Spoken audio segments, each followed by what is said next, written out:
Hi everyone, and welcome back to my channel. My name is Rosie. I'm also known as Rosie_curly_crown on Instagram. Make sure you follow me there. But welcome back. Thank you so much for clicking on this video and taking the time to watch it. I greatly do appreciate it. Again, thank you so much. I wanted to go ahead and take the opportunity to do another video regarding transitioning after my first video that I posted, which I'm very grateful if you did take the time to watch it. I got a lot of messages in regards to what did my wash day routine look like back in 2017 when I was transitioning. So I wanted to go ahead and take the time and provide you with that information more in depth. I had to go through my journals and stuff like that to just kind of see what exactly my routine was, but I was able to go ahead and find that information. I do have my book here, so I will go ahead and outline everything for you, and of course I'll mention the products that I was using while I was transitioning, and of course I'll put that in the description box for you to just have an idea of, you know, what the product looks like and then where you can get it. Not saying that you have to get it at the specific link that I put down, but it just gives you an idea, so you know wherever you live you can either check Walmart or Target or your local beauty supply store. Okay, so with that being said, make sure that you like, comment, and subscribe to my channel. I'll definitely be making sure that I'll be adding more content for you that'll be beneficial for your hair journey. And more importantly, share this video with someone. You know, if you know someone that's going through their transitioning journey and they're having a hard time, make sure you share this video with them. So with that being said, let's get started. Okay, so real quick before we start, I know that on my first video I had my hair kind of like in a low ponytail poof kind of thing, and I got a lot of messages asking me, you know, to kind of like wear my hair down so you guys can have a better look of my hair. So this is day one hair. It's a little bit flat, but it's okay, you know, for day one hair. I did spend all day yesterday washing my hair, and I did pretty good. I'm just gonna get closer here so you guys can take a look at my wash and go. Pretty impressive, huh? So yeah, I do deal with a lot of shrinkage. That's normal. Sometimes I do try to like stretch my hair for like some length, but I've noticed that, you know, I'll try to stretch it and it'll just go back up. But you know, overall I'm really happy with it. But I just wanted to take the opportunity and just kind of like show you guys what my hair is looking like. So I'll keep it like this for the next 6-7 days or so, and then I'll be washing it again, of course, next week. But I wanted to share that with you. All right, so let's get started with my hair regimen. Okay, like I expressed in my previous video, it's really important that you create a hair schedule. Now, personally, to me, creating a hair schedule is what really helped me stay not only consistent but disciplined in regards to washing my hair and doing everything it is that I needed to do when it came to transitioning to natural. So here on my journal, I listed out my hair regimen schedule, transitioning to natural, and the first component that I placed was I wrote, you have to dedicate a day to focus and attend to your hair. Now you want to make sure that you're holding yourself accountable and you commit to a day out of the week for you to wash your hair. Now, for me, I usually wash my hair every Sunday.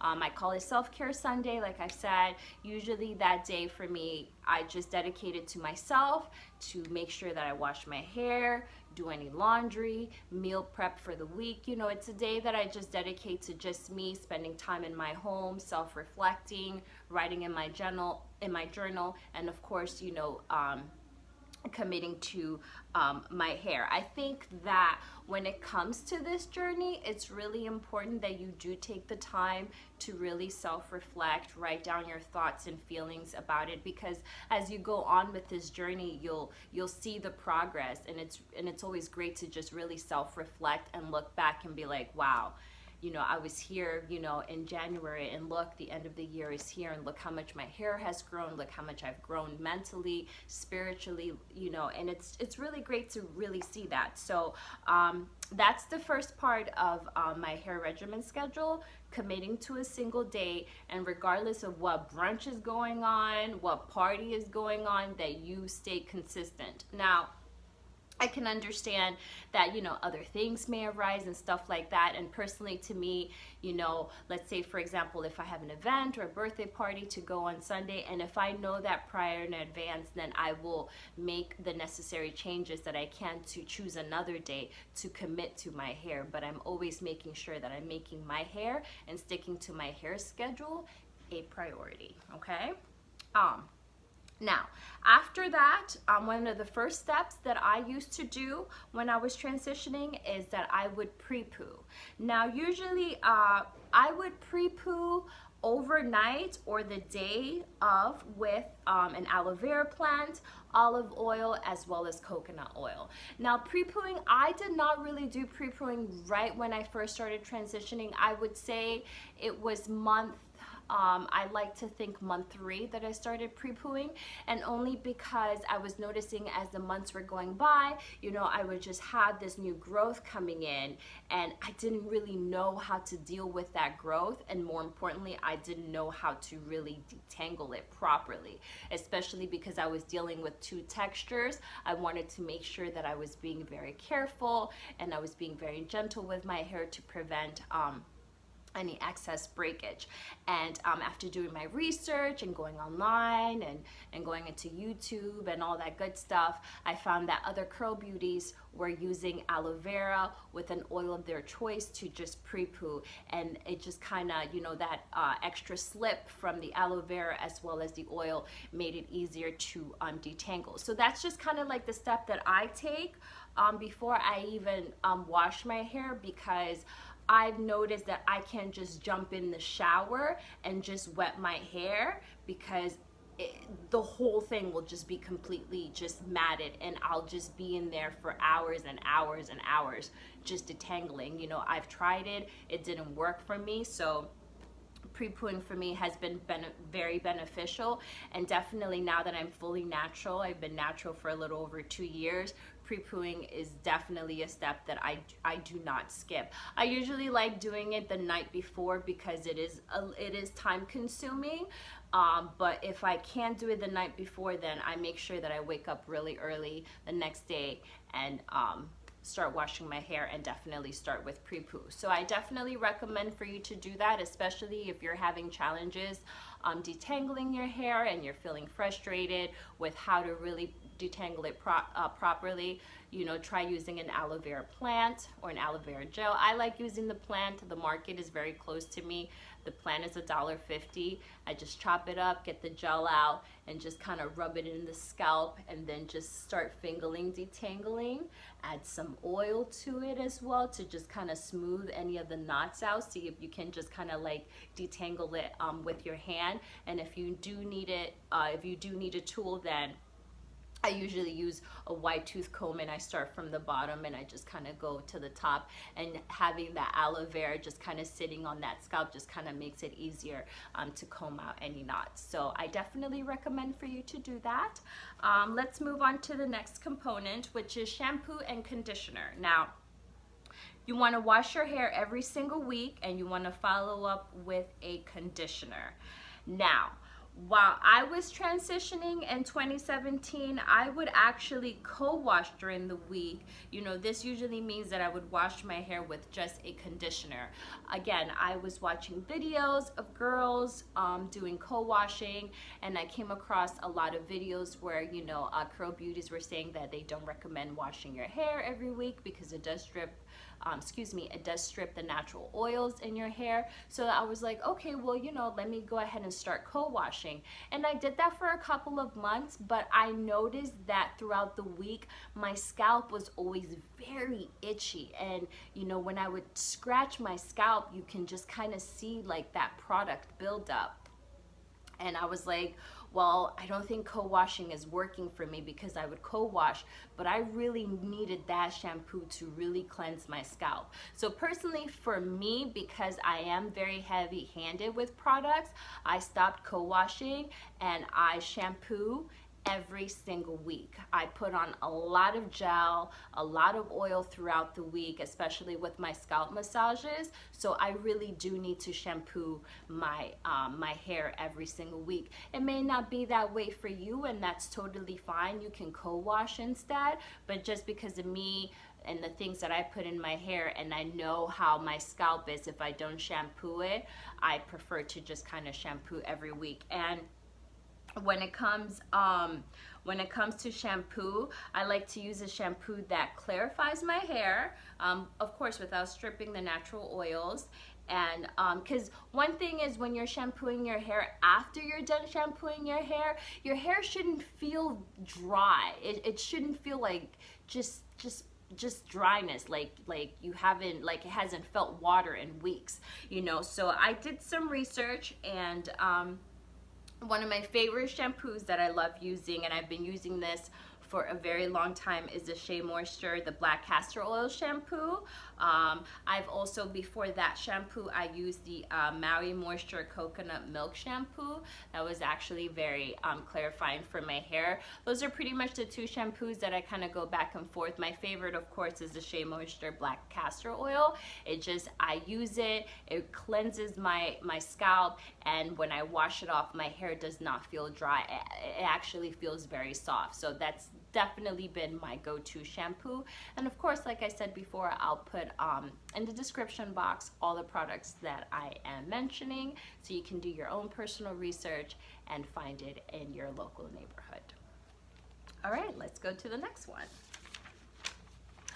Now, for conditioning, I use a conditioner that of course provides a lot of slip and moisture. Those two components are very important for me. Now, when it comes to detangling while I was transitioning, having to deal with the tooth texture was very tough. I'm not gonna lie. It was very tough, not only in the beginning, but as I continued with my journey, because I was just dealing with more growth, you know, growth that was new to me, growth that I've never really seen before, you know, growth that I just didn't know how to handle. You know, I only knew how to, well, not really take care of my relaxed hair, but all this growth that was coming in was just very challenging, because it was like, all right, you know, how do I deal with this? You know, how do I deal with this without causing any damage? Because obviously it looks like I'm doing something right. I want to retain the growth and I want it to continue, but I didn't really know how to detangle it when it came to washing my hair. Now, because my hair was already in a fragile state, passing a comb or brush was going to be a little extreme for my hair, and I felt like I was only going to cause more damage, more breakage actually. So I did a lot of finger detangling in the shower. Now, finger detangling is a little bit time consuming, but that didn't matter to me. My priority was making sure that my hair was healthy and thriving. So if it took an extra 45 minutes to detangle, so be it. I was going to go ahead and do that. And to this day, I actually prefer finger detangling, only because you can sort of feel where the knot is. And once I feel where the knot is, I can go ahead and start separating the strands to kind of pull out that knot without having to lose any excessive hair. So that was just kind of like my method. And then of course, if I come across a knot where it's just, you know, it's just too hard for me to do it finger detangling, then I would go ahead and take a wide tooth comb to just kind of like smooth that out and pull that knot out. So you really have to be patient with your hair. You know, can't really be in a hurry when it comes to detangling, because you know you can cause some damage if you try to do it in a rush. Okay, now I want you to keep in mind of something. Now keep in mind that because I pre-pooed before I shampoo and conditioner, you know, the detangling process was so much easier because my hair was already, I had already combed out the knots and stuff like that. So it was a smooth transition when I got in the shower to shampoo and condition my hair because I already detangled before I got into the shower. So that was pretty beneficial for me, and that's what encouraged me to even continue doing pre-pooing, because it did save me a lot of time when I got into the shower. So now for the products that I use for conditioner while I was transitioning, I used the Aussie conditioner. Love that conditioner, so affordable. It comes like in this big bottle thing. It costs like $8 or $9 at my local beauty supply store. I love getting that conditioner. It provides a lot of slip, and of course it's affordable. The next conditioner that I love using the Regimen conditioner. I love using all of them. They have one where it's for curly hair, but I use the one that's curly hair. The one is for shine. The one that is for moisture. That conditioner is under like $5, so I definitely stock up on those. But those are mainly the two conditioner that I used while I was transitioning, and to this day those are the two conditioners that I use, just because I've noticed other products, you know, with the conditioner bottle, it's just so small, and it's like conditioner is really important for me, and it's like I need to be able to get several uses on them. So that's why I've stuck with those two, and they've been great in my hair journey. So let's move on to the next component that I wrote down here, which is deep conditioning. Now, deep conditioning, you want to go ahead and you want to make sure that you're deep conditioning your hair every week with heat. Now, this is very important. Now, deep conditioning overall helps replace moisture and vital proteins into the hair shaft. And that's why you definitely need that heat to open the hair follicle, so then the deep conditioner can really penetrate in your hair. What I use, I have like the hooded dryer, the one that you attach it to your blow dryer. I bought it on Amazon. It was, I believe it was like maybe $13, and I actually saw it at my local beauty supply store. They have it for about the same price.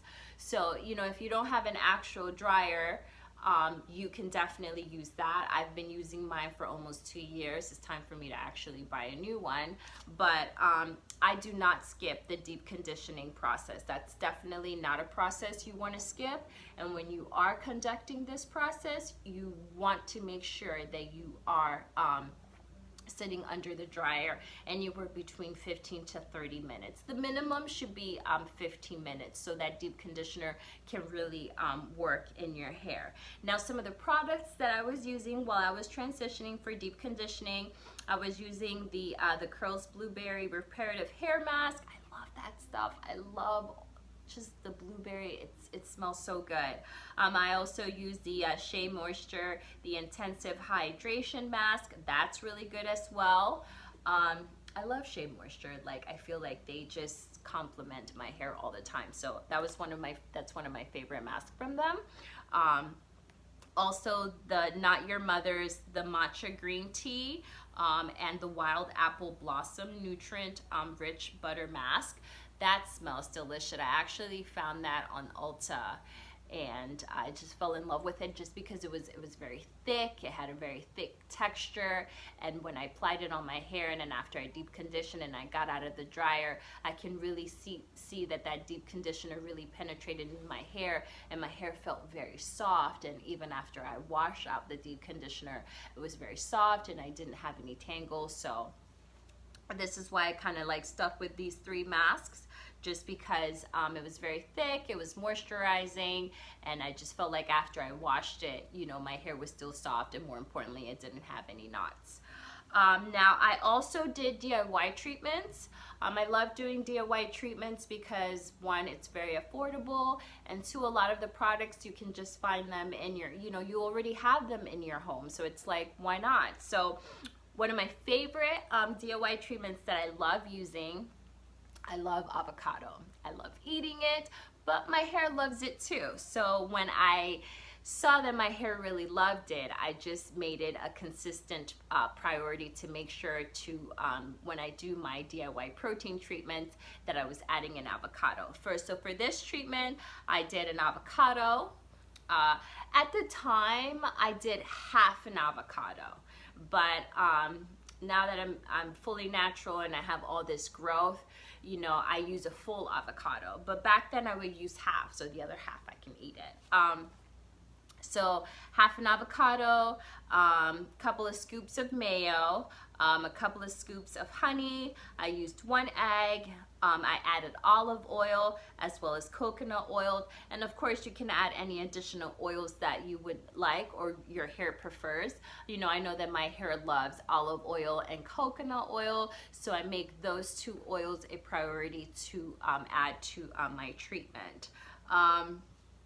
For this treatment, I would not do it every week. I like to rotate. This specific DIY treatment, I like to do it at least twice a month. Twice a month, I think is pretty good for my hair. I know other curl beauties that they can get away with doing this every week, and their hair absolutely loves it. You have other girls that, you know, can't really do this because it's too much of a protein. So it just really depends on what it is that your hair needs. You know, you have to be able to experiment and try things to see, oh, okay, how did my hair react to it? Did my hair enjoy this? Will it enjoy it again if I do it next week? Should I take a break? You know, you really have to put yourself and your hair out there with trying different methods to see what best fits you. So when I was transitioning and I was collecting all this information from the internet and other curl beauties, you know, I really took the time to outline things, to write down things, to document things, to see what worked and what didn't work for my hair, and it just better helped guide me to what my hair regimen outline should look like. All right, let's move on to the next. So after deep conditioning, DIY treatments, the next thing is styling. Now, as I expressed in my previous video, when it came to styling, if you've seen my Instagram page, you see what I was dealing with in 2017. That was rough. Not only was that rough, but I couldn't really do anything with it. It was just like dead, limp hair. I was like, I can try to do flexi rods or anything like that, but again, I wasn't really comfortable with doing that. And I didn't really want to wear my hair out anymore because I knew that it looked terrible. So the only thing that I really did is I just put it in a bun. I did low buns for as long as I could, and they looked great, and I would slick them and bring my edges out, and I just kind of kept it like that. I didn't really want to fuss too much with my hair in regards to style. And you know, there were times where, you know, we would go out to dinner, or there was an event, or we were hanging out, and it's like I wanted my hair to be popping, but it was like it's not popping, and it's like, so I just did my best to do buns and try to make them as good as I can make them, you know. And you know, I can understand that it can take a toll because, you know, you may not feel your best during this journey. You know, the first year is the toughest year, but you know, stay consistent and do understand that, you know, you're working towards something bigger. And it's like, okay, you may not be happy with your hair now, but a year from now, forget it, you're not gonna know how to act. Okay, so let's go back to styling. So after rinsing my deep conditioner, I would use a leave-in and seal that moisture with olive oil. Again, my hair loves olive oil. I kept my hair in a bun throughout the entire week. You know, again, this was my protective style. I just felt comfortable in my bun. You know, I could do a middle bun, bring it up a little high, bring it a little bit to the side, you know, slick my edges. You know, that was just kind of like, that was my comfortable level, so I just kind of kept it. I just kept that hairstyle. It was boring. I did it every day. I didn't really care though, because I knew, I was like, I know next year this hair is going to be glowing, and sure enough, it was. So I was okay with that. again, my hair can really hold a hairstyle. You know, my ends were incredibly dead, as you saw on Instagram. They were just, you know, all that relaxer, all that keratin, all that heat damage. I've been doing that my entire life. So my hair, it was just completely dead. You know, trying to do a hairstyle, anything like that, I didn't personally think that it would come out good. So that's why I kept with a bun. But you know, for me, the bun was the best option for my journey. It may not be that way for you, and that's okay. You know, that's why I want you to take the time to figure out what's going to be the best thing for you. I know my best friend, she is very good with protective styles and with her wigs and stuff like that, and she loves doing that and experimenting with that, and I love to see a different aspect when it comes to protective styling. She's been very successful with that, and that worked for her. You know, for me, I wanted to do the bun because I wanted to make sure that I was documenting my hair. I was taking a look at my hair, seeing what my hair looked like, seeing what it felt in the morning, learning how to moisturize it, learning to understand how my hair felt when it was time to moisturize it, and so on. So again, I encouraged you to do the research, try out different things to better help define which route you want to go when it comes to your natural hair journey. So the products that I use, these are my leave-ins and my moisturizers. Now I use the Palmer's, the coconut oil leave-in conditioner. I love that stuff. Smells just like coconut. And when I would get out of the shower, I would just spray that all over and just kind of let that soak in. And it definitely made my hair very soft. Another leave-in that I love using still till this day I still use it, is the Miel Organics, the pomegranate honey and leave-in conditioner. I love that stuff. I love how it smells. I love how thick it is. I love how moisturizing it is, especially in the summer. I notice in the summer my hair dries out a lot faster, especially like if I'm out and about under the sun and stuff like that. And I've noticed that this leave-in really helps keep my hair hydrated throughout the entire day. Another one that I use that is my favorite, one of my favorites, is the African Pride, the coconut oil and baobab oil hydrate strengthen leave-in. This is actually one of the products that I use for this wash and go. Love that stuff, extremely thick. I love the smell of coconuts, very hydrating. I feel like having that in my hair, like I can actually feel how hydrated my hair is. It doesn't feel dry, it feels very soft. So, you know, I tend to gravitate towards products that are very thick and very moisturizing because I know that is what my hair needs to thrive. And another one that I used at the beginning of my journey, I used the Cantu, the Shea Butter Leave-In Conditioning Repair Cream. Now, again, all of the moisture, any of the moisturizing cream that I would use, I would put it on my hair, but more importantly, I always like to seal that moisture with an oil. And my oil of choice, of course, is olive oil and coconut oil, and I would mix it together. And I noticed that that would help my hair throughout the week. You know, yes, of course, I was still spritzing it with some water and conditioner to making sure it was not drying out. But when I went into the root of my hair and I felt it, I was like, oh, this is still moisturized. It's not frizzy. It's not dry. And I felt like these moisturizers were very beneficial during my transitioning journey. Now, another thing that I like to do that I, of course, incorporate in my hair regimen while I was transitioning is scalp massages. I did a lot of research about scalp massages and the importance of it, so I just made it a priority to go ahead and incorporate that to my hair journey. Now, during my transitioning phase, I would do my scalp massages twice a day. I know that's time consuming. I know you're like, that's too much. But this journey is about being consistent. It's about being disciplined. It's about taking the time, whether you're tired, whether you're lazy, whether you just don't want to do it. It's really being committed to doing what it is that you need to do. So in the mornings, before I style my hair, I do my scalp massage. Good 10 minutes, take some olive oil, take some coconut oil, and really get in there and all the way, get them edges too.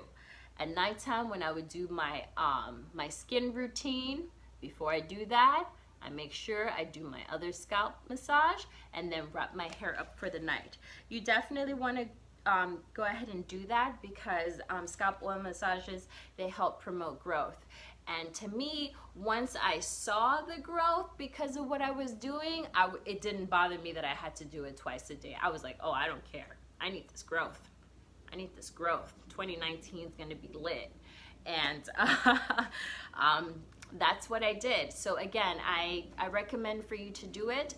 Maybe your hair, or excuse me, maybe your scalp can't handle you doing twice a day. Maybe you only need to do it once a day. But of course, you're never gonna know unless you kind of test out that method and see how your hair reacts to it. And again, some of the products that I use for my scalp massages, I use olive oil, of course, coconut oil. You can also use argan oil, avocado oil, almond oil, black castor oil is very good. Sometimes I like to add a little bit of castor oil with olive oil and coconut oil, mix that up and put it in my scalp. But yeah, I did that twice a day and I was very consistent.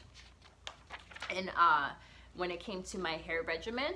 So pretty much another thing that I did when I would wash my hair, I would also take the time to write down, you know, the products that I was using, why I was using the products, and then throughout the week I would do like a follow-up report and just be like, okay, so this week I tried the African Pride coconut leave-in. I washed my hair 3 days ago and I noticed that my hair still feels very hydrated. I have to do very minimal spray mist to my hair, and I'll continue doing that with the other products to just have an understanding of which product was best for me, for my hair. A little time consuming, but of course, you know, I thought that taking this approach was just going to overall give me a better understanding of what products it is that I should be using, because I think one thing when it comes to transitioning to natural is that you have all these products and you're not really sure which way to go. There's just so many things. So I think that, you know, taking the time to outline everything, to do a follow-up report on how your hair reacted towards a certain product and how it is that you liked it and how you felt it is beneficial for your hair can give you a better understanding on what type of products that you need to stick to. So definitely recommend to take the time, get a book, start outlining everything. You know, this is your journey and you want to be successful in it. So there's nothing wrong with writing things down. So that's pretty much it for my hair regimen. To this day, my hair regimen still looks the same. There's a couple of added steps that I do now that now I'm fully natural, and I'll definitely do that in a separate video. But of course, you know, I definitely want to focus this channel on making sure that I am being a support system and I'm sort of guiding you where you currently are in your journey. I know the first year is always the toughest, you know, so I'm very understanding of that. But you know, you have my full support, and of course, if you have any additional questions or concerns or anything like that, you can always reach out to me on Instagram. You can send me a direct message, you know, and I will definitely be replying. I get them all the time, and you know, I always like to be very encouraging and very supportive because I do know what it's like to be on the other side. So I'm very understanding of that. So, well, that is it for this video. I hope that the information that I provided you was beneficial. It's great that I was able to do another video for my channel. This is number 2. So I'm gonna go ahead and continue to provide you with the content that you need for you to be successful in your journey. If you guys have any ideas of any particular videos that you would like to see, you know, drop a comment below. Definitely make your suggestions. I'm definitely writing your suggestions down because I want to make sure that I'm helping you guys to the best of my ability. I know some of you guys asked that you wanted to see my wash day routine, so I'm currently working on that. Have a small bathroom, so I'm trying to like see how to set things up to record, but I'll definitely share that with you as well. But if you guys have any ideas, definitely put that in the comments so I can go ahead and start working on it. So with that being said, have a wonderful day. Until next time, queens. Bye-bye.